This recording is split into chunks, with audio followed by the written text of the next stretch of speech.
Despite what Planned Parenthood says, we can achieve equality without killing millions of babies at taxpayer expense. Hey everyone, I'm Megan, a Students for Life leader at the University of Mary Washington with this week's Pro-Life Gen News. Today, we are going to talk about a dangerous and deceptively named constitutional amendment, the Equal Rights Amendment.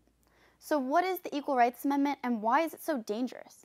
The ERA sounds like a good idea. After all, who is against equal rights? The problem is that the ERA is actually all about abortion. It is about enshrining a right to government-funded abortions into the Constitution. In fact, we're calling it the Everything Related to Abortion Act because at the end of the day, that's really what it is all about. It is about ensuring that Roe v. Wade can never be overturned. And we know this is true for several reasons. First, there have been several state-level court cases dealing with the state version of the Equal Rights Amendment. In both Connecticut and New Mexico, state courts ruled that the ERA requires states to fund abortions through Medicaid, meaning forcing taxpayers to subsidize abortion.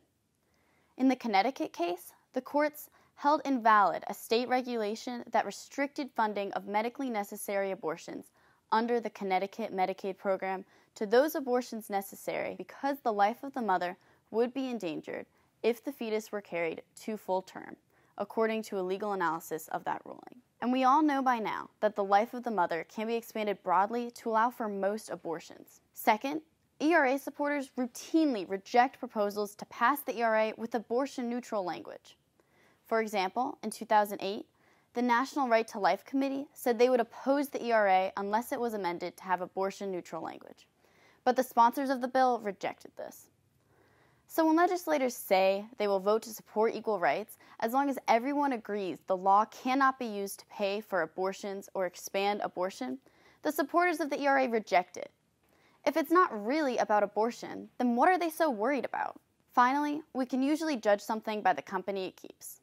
Some of the key groups pushing the ERA include radical abortion groups like NARAL and the National Organization for Women, both of whom want unlimited abortion on demand and at taxpayer expense. The good news, you can fight back.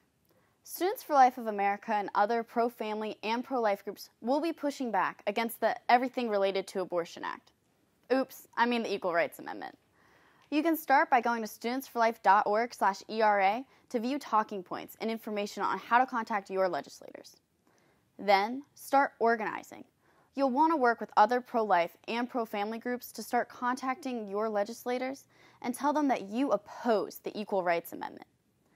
Remember, there are state and federal laws that target different issues of equality that can be a model for how to address problems of equality without also pushing the killing of innocent human beings.